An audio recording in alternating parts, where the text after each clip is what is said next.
President Biden's Ukraine playbook working? A lot of folks would say not so much, including many Republican senators. They're blasting Team Biden for not taking action sooner. Watch this. Unfortunately, President Biden has once again put us on the back foot and ceded the initiative to Vladimir Putin. What are they waiting for? Why are they not imposing sanctions now? Joe Biden becoming president is the best thing that ever happened, tragically, for Vladimir Putin. As for Vice President Harris, she's getting roasted in some quarters for these remarks on the ongoing crisis. I mean, listen, guys, we're talking about the potential for war in Europe. I mean, let's really take a moment to understand the significance of what we're talking about. Our position is, for us, very clear, which is, as a leader, which we have been, bringing together the allies, working together. These are some of the greatest sanctions, if not the strongest, that we've ever issued. And it will exact absolute harm for the Russian economy and their government. Take your mask off. Anyway, who's in charge? And why does it always feel, or at least often feel, like the Biden administration isn't quite on the same page? Let's discuss with tonight's panel. Host of the Jason Rantz Show on KTTH in Seattle, my affiliate as well. It's Jason Rantz. Former State Department deputy spokesperson and Fox News contributor Marie Harf is here. And former Wisconsin Republican congressman and Fox News contributor Sean Duffy as well. Marie, as I mentioned, you were spokeswoman at the State Department under the Obama administration. Let's just set aside for a moment the criticisms of Harris and the attacks from the Republicans. There's plenty of time for that. To start the conversation, I think it's important for Americans to acknowledge the person who is responsible for what's happening is one man, and it's Vladimir Putin. Yes? Absolutely. Guy, you're absolutely right. He is the one who, over decades now, has tried to reclaim the glory of the Soviet Union. We heard in that crazy speech today a fabricated history where he's trying to make the case that Ukraine should be part of Russia.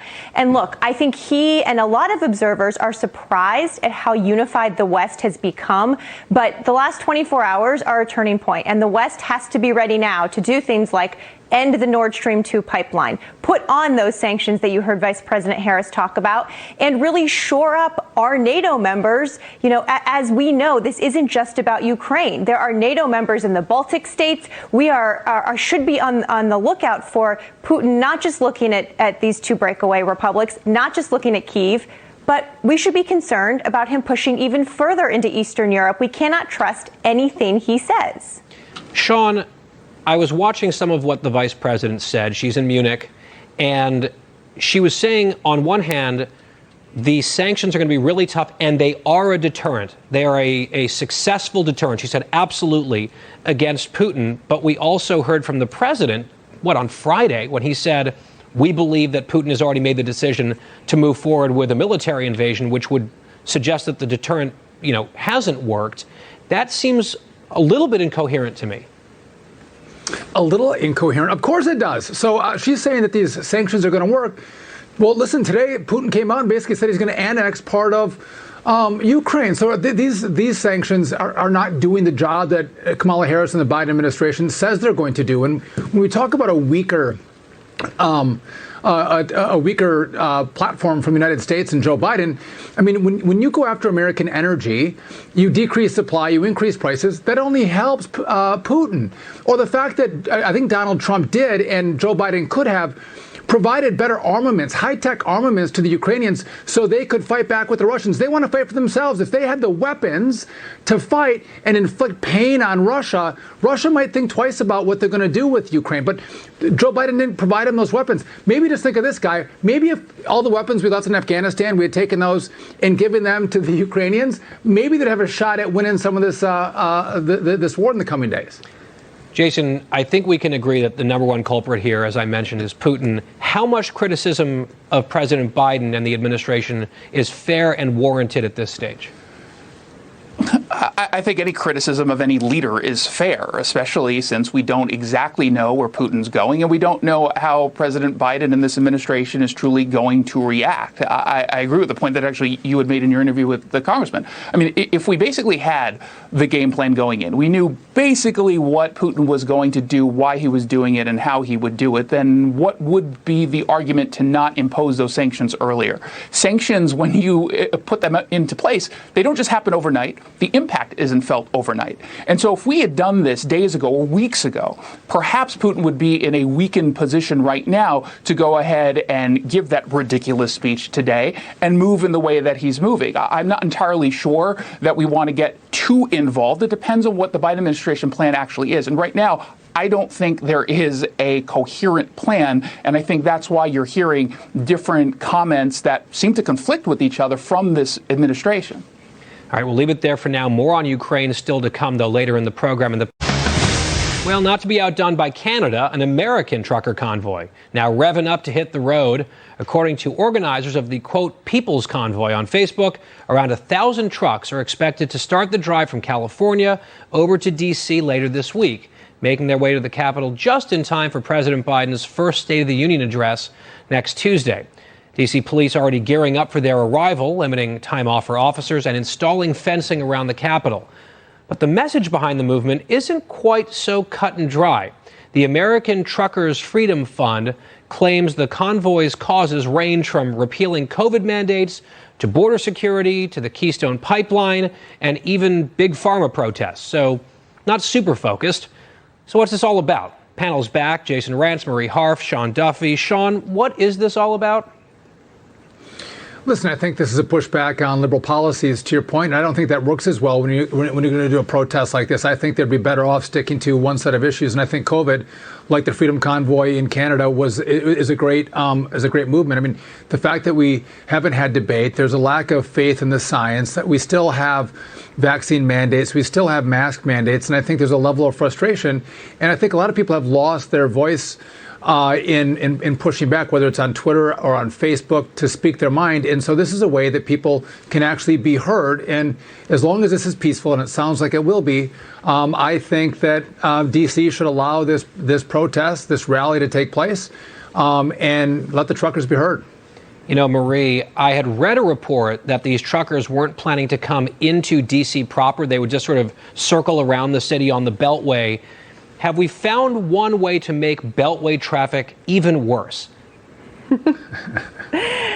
Guy, I was going to say, look, I'm not trying to advise these truckers, but stay away from the Beltway. It's no fun. I don't know what they're trying to accomplish here. And they want to disrupt commerce. They want to disrupt transportation.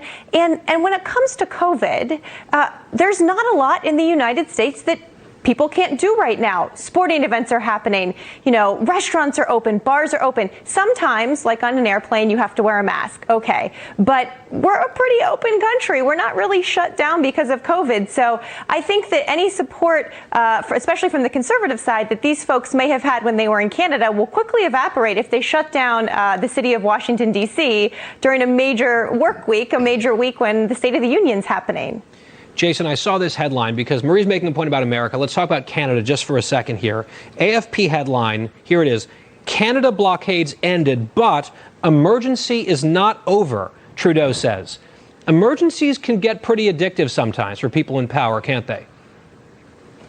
Oh, absolutely. And I think that's why you're seeing the pushback the way that we've been seeing. And frankly, the reason why Trudeau and so many other leaders, and frankly, here in the United States, Democrats are not really happy with the prospects of having to deal with our own sort of freedom convoy, is momentum is on the side of the people who are pushing back. Right. It took a long time, unfortunately, for us to get there.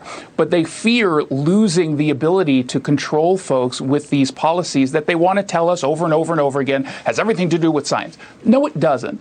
And with absolute respect, what we still have in this country, depending on where you are, you have vaccine mandates as a condition of employment. So here in Washington state, you cannot work for the state at all if you are not vaccinated. And I think that, number one, that's clearly a policy that has failed. We've had a significant increase in COVID cases since we installed this. And number two, I just think that that is the wrong ethical approach to take to force someone into a medical decision that might make total sense to most of us, but not necessarily to them. or they simply don't want to tell you about their private medical decision. So there is plenty to actually push back against. I do agree, though, generally that in this country, if you're going to do this, you have to be focused around one big issue, and then the people who show up are the people who show up.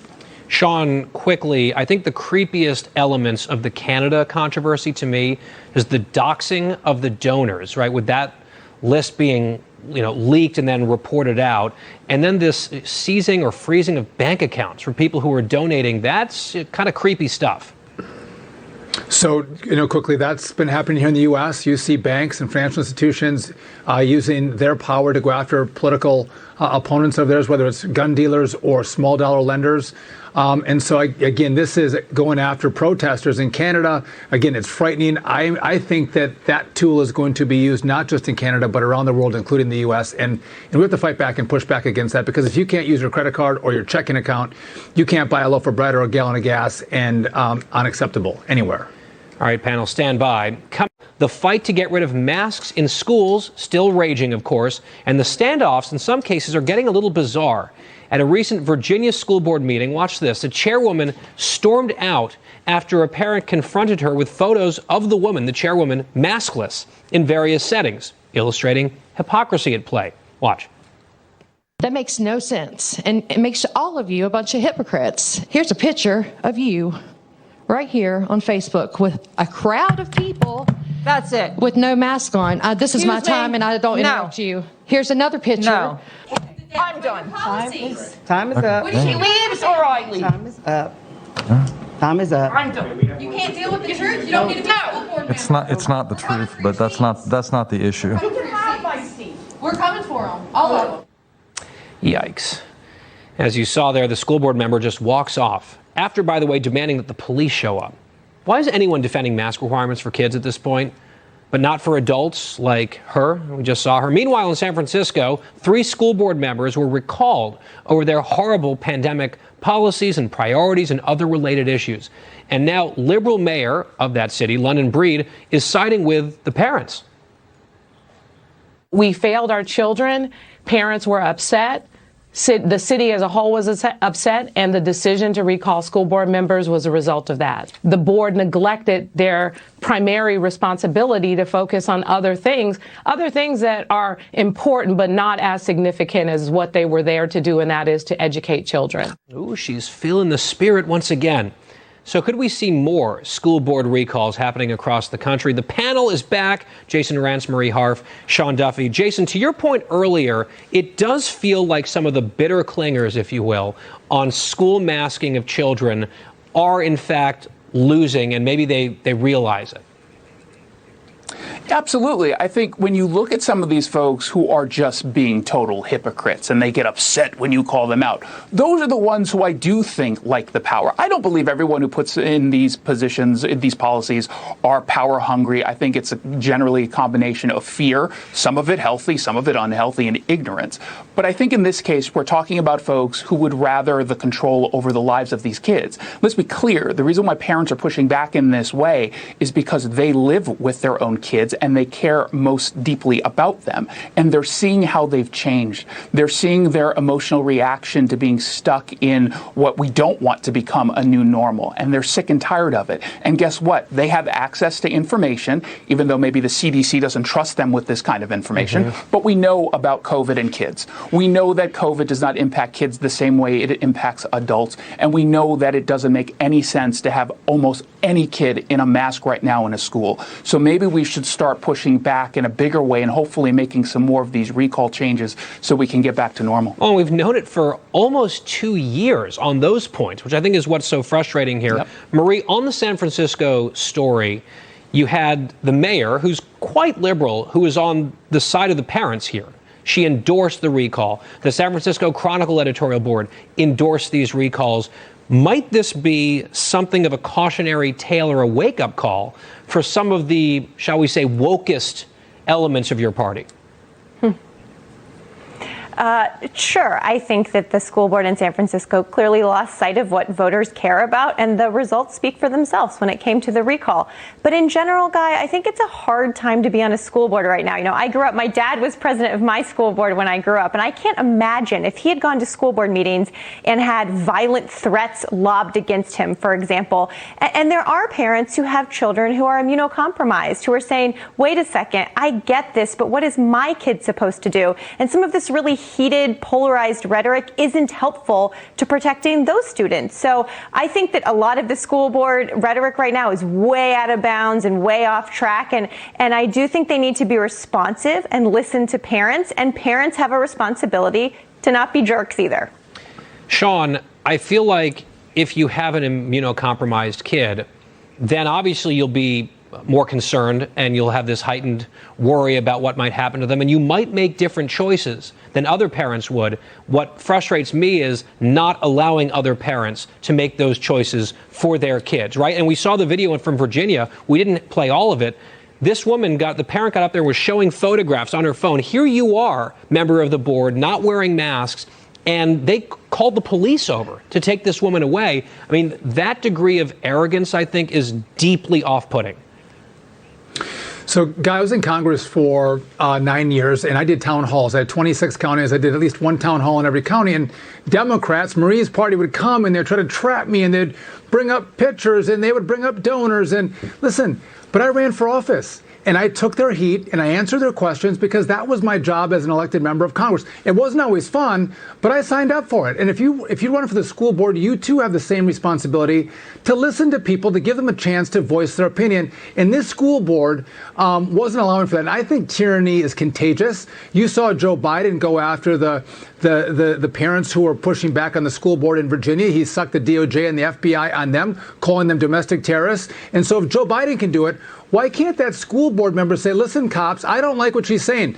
Yes, I posted a picture on public Facebook. Everyone can see it, but I don't want it at this venue. Yeah. So call the cops up. And when you didn't show this guy, actually, the sheriff was standing right next to her for a while until other board members said, no, let her speak.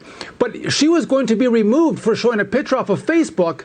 This is outrageous. And again, we all, Democrats and Republicans, have to get back to the place where, listen, we got to be able to debate. We have to be able to disagree, do it civilly. But that's what makes this country, great. Well, let's try to stick to we can logic. Have this conversation. Like logic and actual data would go a very long way instead of some of this craziness and the power plays and the power grabs, then the pushback against it. Let's leave it there for now. Panel, here we go again. Jeffrey Epstein's alleged French pimp, a guy named Jean-Luc Brunel, found dead in a Paris prison cell. So get ready for this story to launch into conspiracy theory overdrive because, guess what? He reportedly hanged himself, just like Epstein, and naturally there were no security cameras to be found. Did he really kill himself? Well, the family of Epstein's ex-girlfriend, Ghislaine Maxwell, apparently doesn't buy the official story, and now they claim Maxwell's life may be in danger. As you recall, she's behind bars after her conviction on sex trafficking charges. So is there anything to the conspiracies, or is the latest suicide merely what it seems? Panel is back. Jason, Marie, and Sean. Jason, you air my show on your station. Very grateful. I don't do conspiracy radio. However, my goodness, this story is just beyond, right? Yeah, I mean, I don't do that either. However, let's just live in a world in which whenever this type of thing happens, we get all these conspiracies. Wouldn't that be perfect cover for someone to just go in there and actually do something if they were going to try to murder someone? Wouldn't you do it at a time where right afterwards everyone would be saying, well, obviously this is too crazy to actually have been a conspiracy, that it could have actually happened, it's just a coincidence, everyone relax. That's the cover to go ahead and do these kinds of things. And I want to know where Hillary and Bill Clinton were in the night of the question. I was going to say, it sounds like you were plotting away. You're like, this is how I might be able to get away with something one day, Jason. Well, but, if I was going to do it, now would be the time. But I'm not. Sean, the lack of a security camera, again, it's like, can they at least do some new plot twists to keep it a little more interesting? I mean, come on. But Guy, it worked the first time with Epstein, so why not with Jean-Luc Dublou, whatever his name is? I mean, why not do it again? No security cameras, hang himself, it all works. So my heart wants to go to the conspiracy theory, but I got to tell you, if you're either Epstein or Jean-Luc Brunel, I had to read his name, don't you think you'd make a videotape to go, listen, I'm going to do an expose. I'm going to sit in front of the camera and I'm going to give all the elite pervs who have participated in this ring of sex, I'm going to disclose it on a tape, lock it up, let my friends know, my family know that it's there, and if they kill me, if there's a hanging, get the tape and let's expose everybody. I mean, that's an easy solution to this, which I imagine if there was information that would cause someone like the Clintons to have this plot to kill him. Or maybe Nicolas Cage somehow stole the tape. Who knows? Who's to say? Marie, tinfoil hat or Occam's razor here? I mean, the answer is I don't know. Either way, it is this horrible web of tragedies that, I mean, the worst part of this, quite frankly, is that every time Epstein or one of his associates dies, we lose more ability to get information about, you know, everything that they did and then get restitution or justice or whatever you call it for the victims. And so I have no idea what happened in that jail cell. I agree that this all is a little bizarre, but I want the victims to have some level of justice or retribution. I don't know what the right word is. And every time one of these people dies, that gets harder to do. Yeah, and so also that, to maybe identify other culprits, of all of this. Other people who are also potentially involved. Very quickly, guys, I want to get to this story. We don't have much time, but Britney Spears is apparently writing a tell-all book. The report is that she's going to make $15 million. This is one of the biggest book deals ever. I'm not a celebrity tell-all book type of person, but I feel like I might have to read this one quickly down the line. Jason, I think you and I are like contractually obligated as gays to read the book by Britney Spears. So Jason, your answer is yes. But Marie and Sean, is this a book that you pick up and read? Marie. Probably. I don't want to admit it, but probably. I could use a break from Russia, Ukraine, Epstein news. There's going to be some juicy stuff in there, Sean. Are you a yes? I am not gay, and I think I'm going to get it. Listen, this story is fascinating, and I think it's going to sell off the shelves. Again, smart, $15 million for her, and it's going to be a crazy bestseller. Also, Sean, I think that was very brave of you to come out there as straight. Plus your 9 children. Your 9 children also might have been a clue. Panel, thank you very much. Good stuff, Jason, Marie, and the very straight Sean.